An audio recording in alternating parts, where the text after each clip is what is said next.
ನಡೆಯೋ ಮನುಷ್ಯ ಎಡುತ್ತಾನೆ, ತಪ್ಪುಗಳಾಗೋದು ಸಹಜ. ಆ ತಪ್ಪು ಏನು? ಸಿದ್ದೇಶ್ವರ ಪತ್ನಿಯನ್ನು ಈ ಸಲ ದಾವಣಗೆರೆಯಲ್ಲಿ ಸೋಲಿಸಿದ್ದ? ಅತ್ಯಂತ ಪ್ರಾಮಾಣಿಕ ಹೇಳ್ತೀನಿ, ಲೋಕಸಭೆ ಚುನಾವಣೆಗಿಂತ ಮುಂಚೆ ನಾನು ಟಿಕೆಟ್ ನನ್ನ ಕ್ಷೇತ್ರ ಜನ, ಜಿಲ್ಲೆ ಜನ ಸೋತಾಗ ಯಾವುದೋ ಕಾರಣಕ್ಕೆ ಸೋತೆ.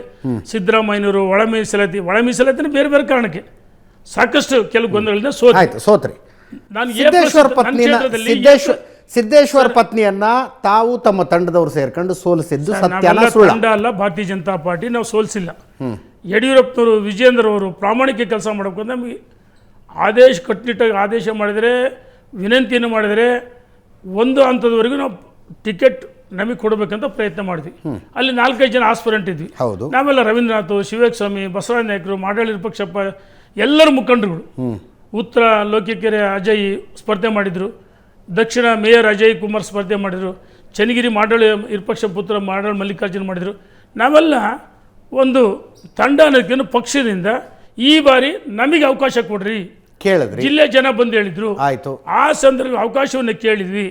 ಆದರೆ ಪಾರ್ಟಿ ಒಂದ್ಸರಿ ನಿರ್ಣಯ ಮಾಡ್ತು. ಒಂದು ಸರಿ ನಿರ್ಣಯ ಮಾಡಿದಾಗ ಆ ನಿರ್ಣಯವನ್ನು ಸ್ವಾಗತ ಮಾಡಿ ಪಕ್ಷದ ಪರವಾಗಿ ನಾವು ಕೆಲಸ ಮಾಡಿದ್ವಿ. ನಾವು ದ್ರೋಹ ಮಾಡಿಲ್ಲ. ಆ ರೀತಿ ದ್ರೋಹ ಮಾಡಿದರೆ ಭಗವಂತ ಮೆಚ್ಚಲ್ಲ.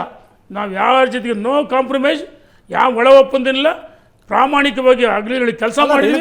ಕೆಲಸ ಮಾಡಿದ್ಕೆ ಸರ್ ಒಂದು ನಿಮಿಷ, ಕೆಲಸ ಮಾಡಿದ್ಕೆ ಅಷ್ಟು ಮತಗಳು ಬಂದು ಕೆಲಸ ಮಾಡಿದ್ರೆ ಎಲ್ಲಿಂದ ಬರ್ತು ಮತಗಳು? ಹಂಗಾರೆ ರವೀಂದ್ರನಾಥ್, ನಾನು, ಬಸವರಾಜ ನಾಯ್ಕ, ಮಾಡಾಳಿ ವಿರೂಪಾಕ್ಷಪ್ಪ, ಎಸ್ ವಿ ರಾಮಚಂದ್ರ ನಾವೆಲ್ಲ ಕೆಲಸ ಮಾಡಿಲ್ವಾ?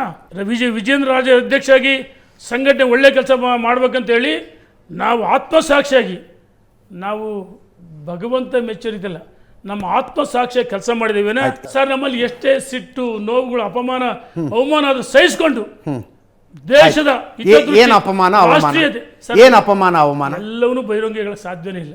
ಏನು ಅಪಮಾನ ಆಗಿದೆ ನಿಮಗೆ ಸರ್? ನನಗೆ ಗೊತ್ತು, ನನ್ನ ನೋವು.